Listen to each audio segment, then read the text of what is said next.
day, where the reality show director wanted me to like kind of play a bad guy in like the role of like trying to make like the business of the group work, and that's not like the vibe that I really wanted to have. It's kind of starting off, but they needed like more drama for the show, so they made me like say things and do things to the other boys that I just didn't really feel like was natural, but I just did it anyways. And that probably was the suckiest part out of everything. But other than that, I mean, it's like my whole life just flipped upside down. I went from doing regular life things and, just working with Oliver to feeling like this immense amount of joy, immense amount of, what's the word I'm looking for? Stimulation. And every second is just so stimulated. I probably have ADHD now because of NSB. What was it like when you first joined the group? It was pretty nerve-wracking. So you must have felt like pressure.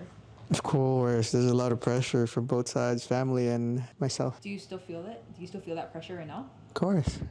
I'm the breadwinner. Now on some glazing shit. I felt small. I felt lost, out of place, I would say. A lot of the stars know my story.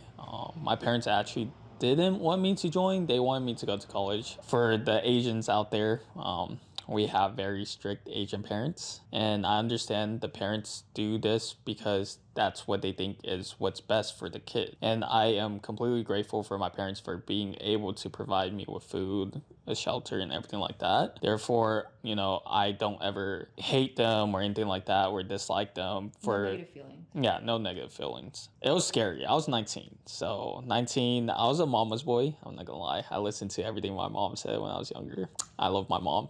Shout out to mom. Leaving NSB or leaving home and joining NSB was one of my best decisions, but also during that time I was extremely scared. I don't know